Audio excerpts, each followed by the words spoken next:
lot of trouble connecting to YouTube recently.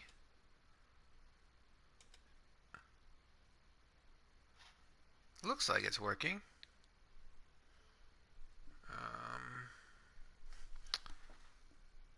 Let me see if I can actually hear myself.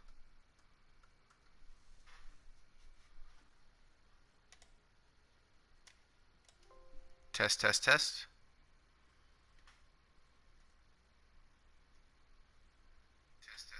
All right, we're on. Good. Okay, so I'm going to post this in, let me get off the YouTube page so I don't hear an echo.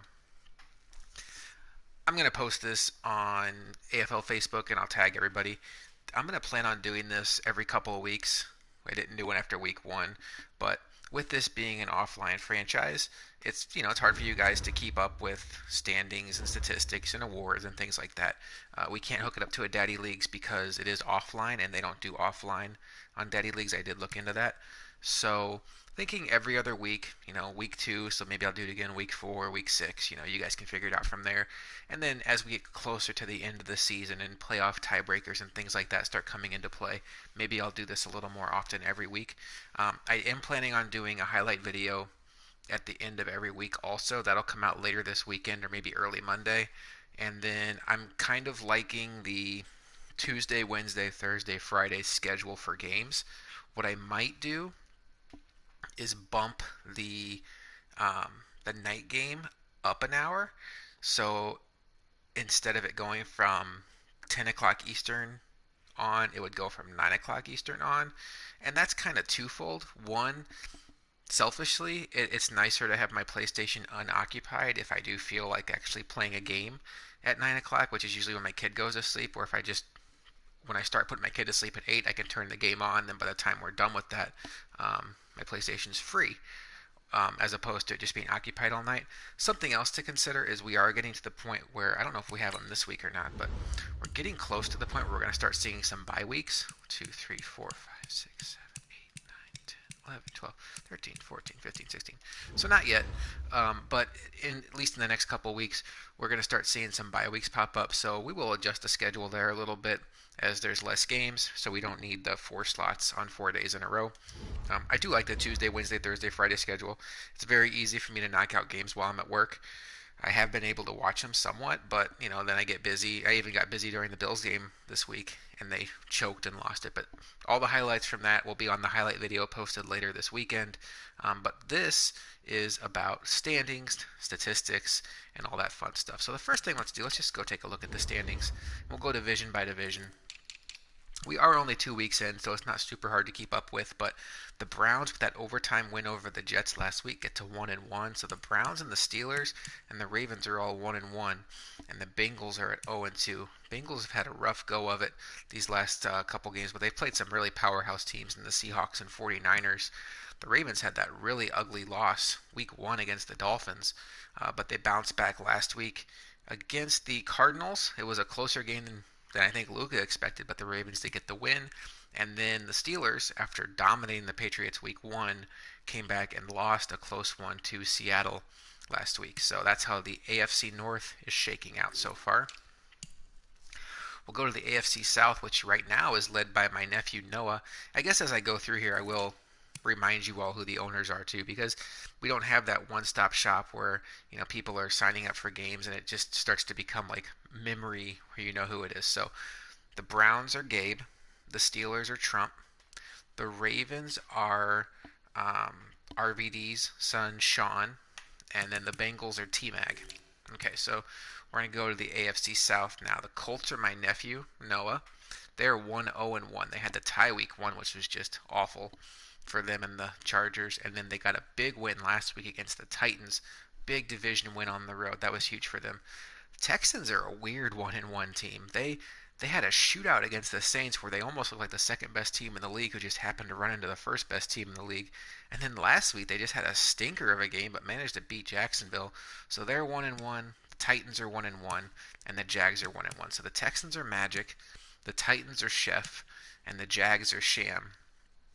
The Jaguars did lose a division game to the Texans, and the Titans lost a division game to the Colts. So when you look, I think they have division record on this, you could start to see that, Colts and Texans are all within a game of the Jags and Titans, but those division wins start adding up.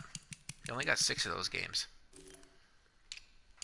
AFC East. How about the surprising Miami Dolphins and 2-ton?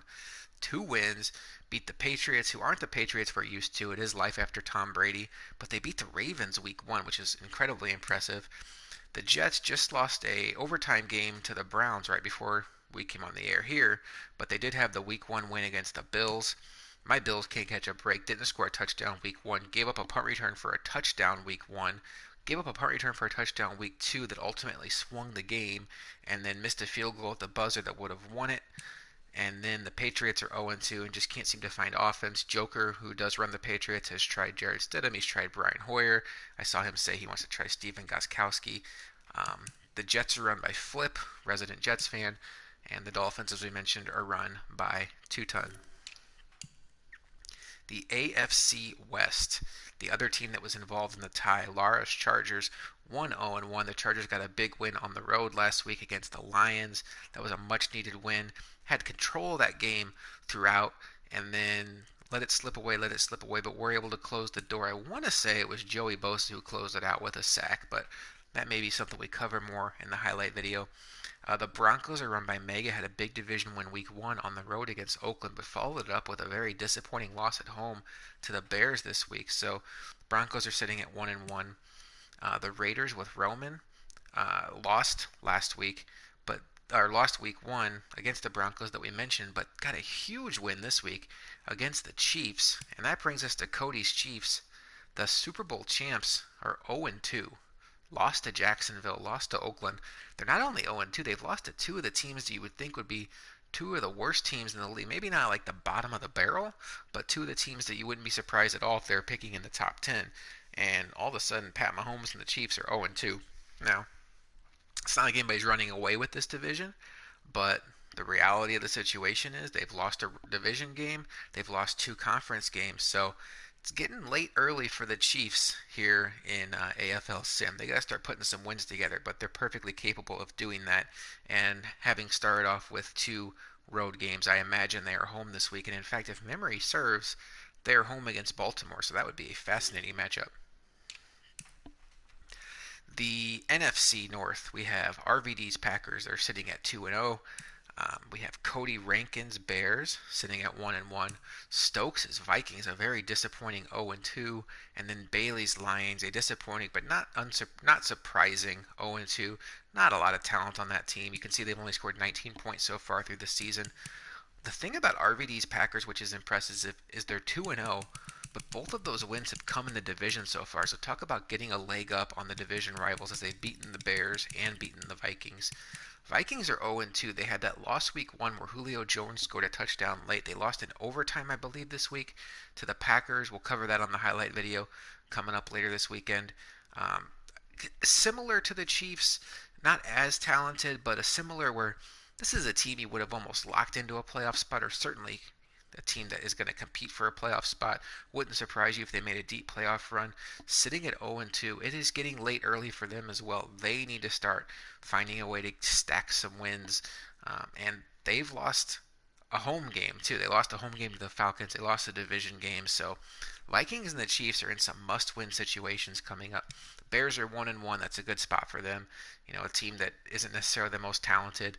They did lose a close one to the Packers. Big win last week against the Broncos, so very comfortable there. And then Bailey's Lions, like we said, I don't know why I keep saying we. I'm talking to myself on here. Like I said, they lost a couple of tough games. They battled back against the Chargers, gave a valiant effort. Week 1 were just really outclassed by the Cardinals, which is not really a good look because the Cardinals aren't necessarily the most talented team in the league. The Saints are 2-0, and that's a team run by Nino. But what an interesting 2-0 they had. You'll see this coming up on the highlight video, but week 1 they had the shootout with the Texans on 6-minute quarters. And I didn't show this, but Drew Brees was actually the offensive player of the week in the NFC. And it was just nonstop touchdowns from both teams, an offensive explosion. This week, I think they won 7-5 against the Rams on 8-minute quarters, which is what we're going to stick with. Unbelievable, but hey, they don't ask how, they ask how many, and the Saints right now are 2-0.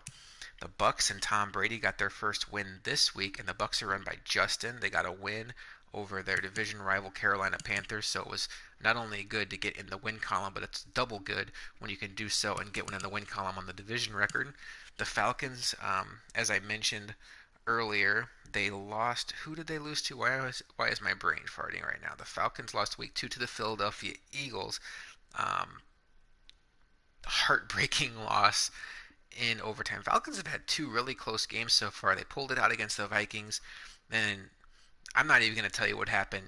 Watch the highlight video if you missed it. You're not going to believe how the Falcons lost to the Eagles, but they did. They're 1-1. The Falcons are run by Vane.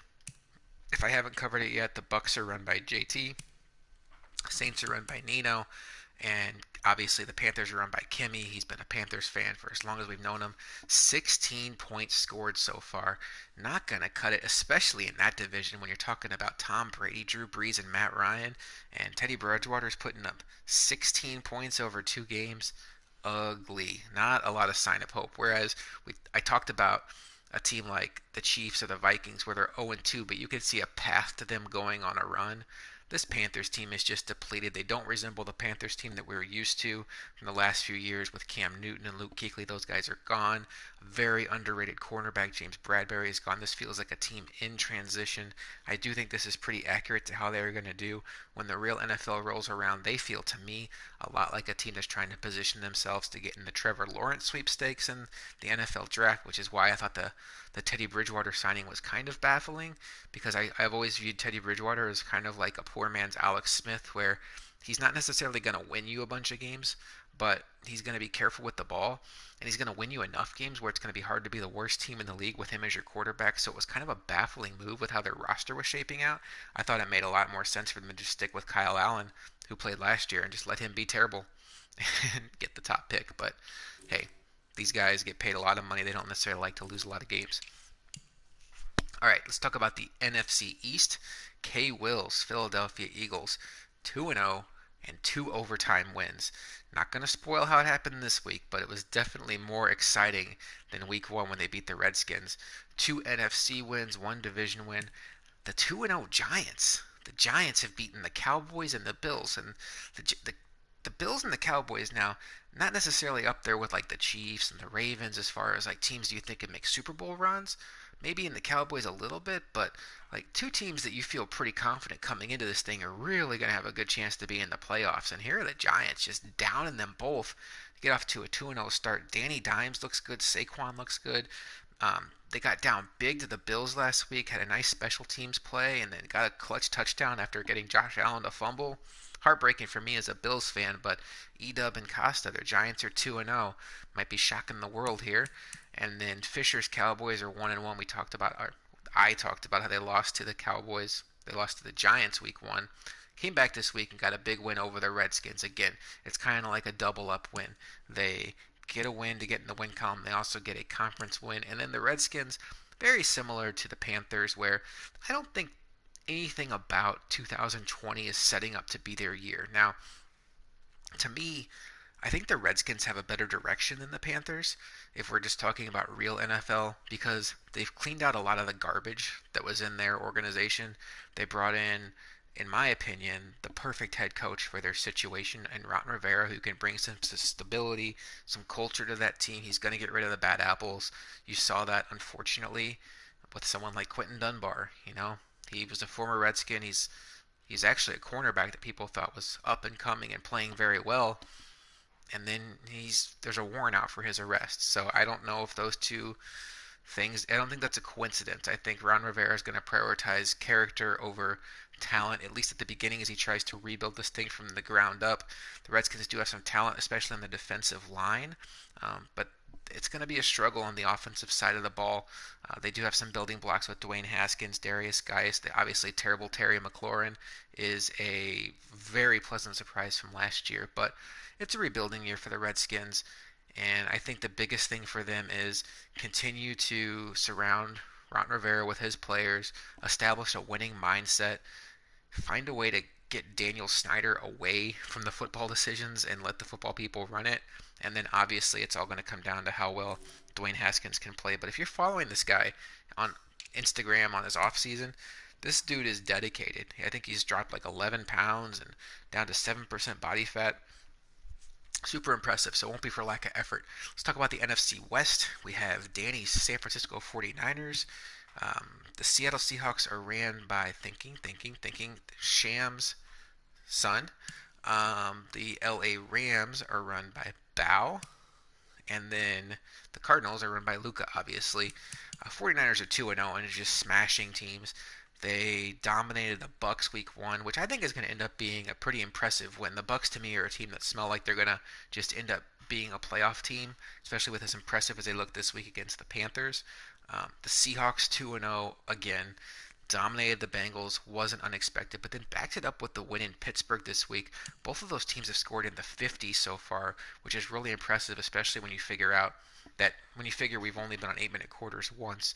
So the 49ers and Seahawks, at least early on, are looking like the two powerhouses that they have been in the NFC.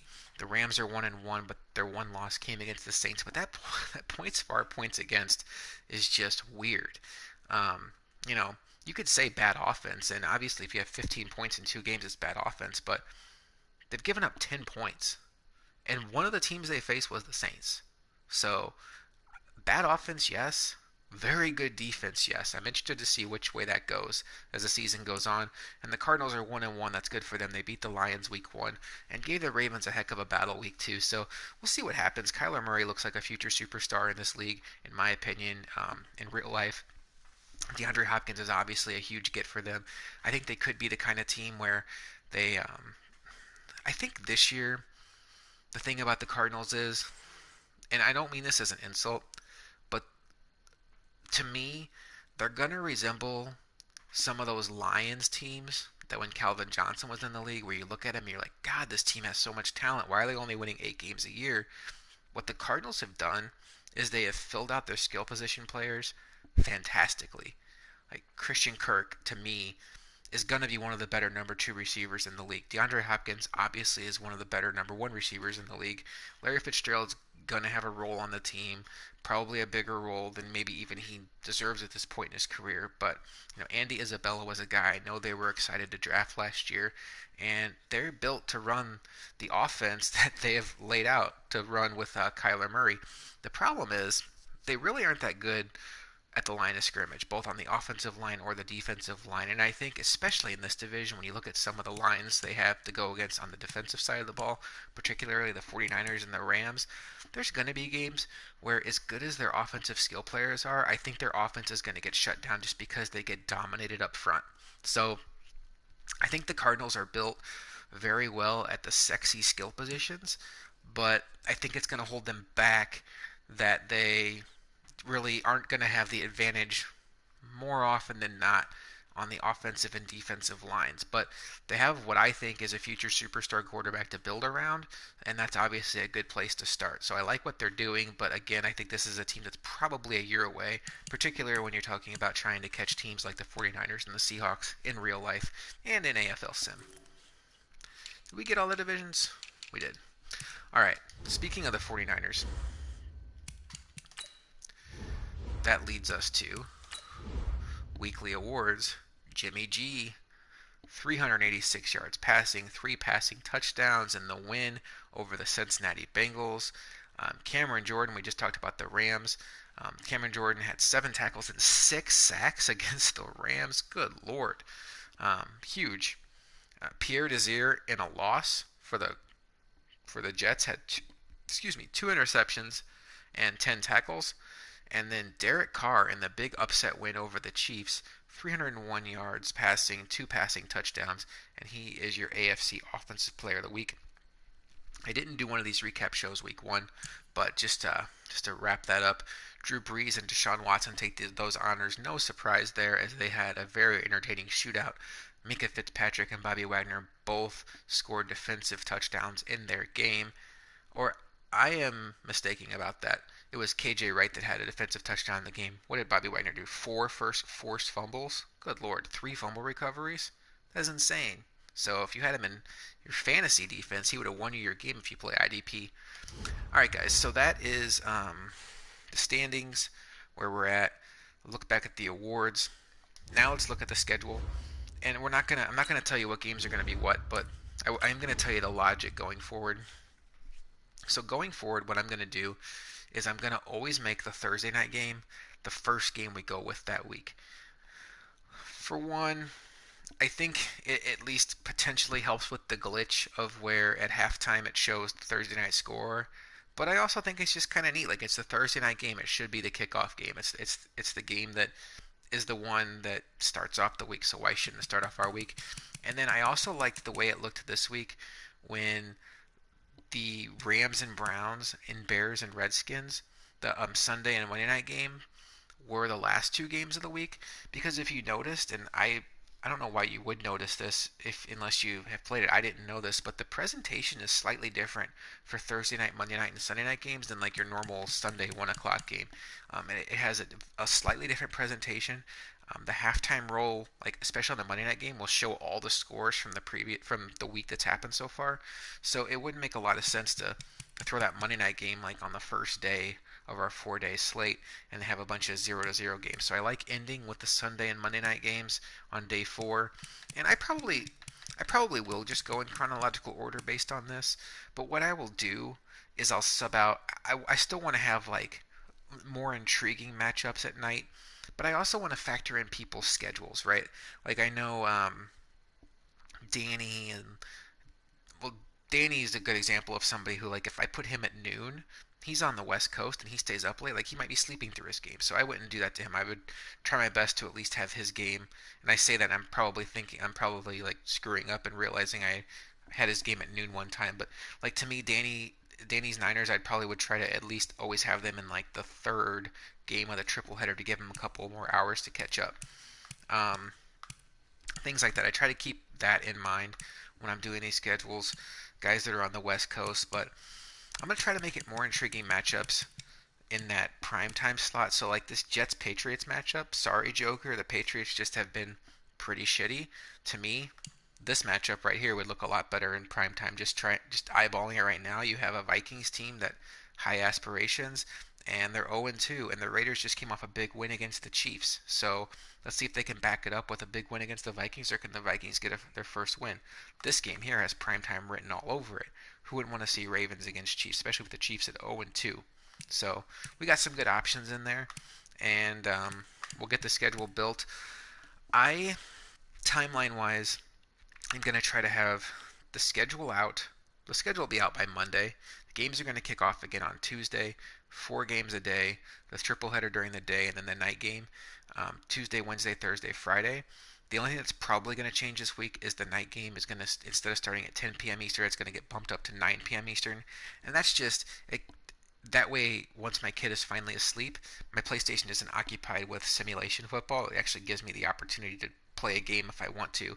Because by the time 10 o'clock rolls around when the game ends, I'm not gonna just like turn on my PlayStation and start playing. If I haven't started playing by 9:15, 9:30, like it's just not gonna happen. So it just gives me a little bit more flexibility within my evening, and that's that. So I hope you guys are enjoying this. I've been hanging out in PS4 chat a lot when these games are on, and see guys talking about the games going on. It seems like guys are having fun with this. It's definitely a different way of enjoying Madden than we are all used to. But, from talking to guys like Sham, talking to RVD, I know K will, there's a bunch of us that just, we don't have time to schedule Madden games and play Madden games as consistently as we used to. So this is like a different alternative where we can root, we can enjoy. It's not a hurry of like, oh God, we got to advance every 2 days. It's kind of a slow play. And hopefully the ultimate thing it's doing is supplementing that lack of sports we have. It gives us something to root for when our teams are playing. So hope you guys are enjoying this. This thing's going to keep rolling. We'll see who's going to win some money. I will post this to the Facebook page, and I will send this to RVD and Sham so they can show it to their kids if they'd like. I'll send this to my nephews since they're not part of those guys aren't part of the group. And we'll get rolling with week 3 coming up on Tuesday. So I will talk to you guys later.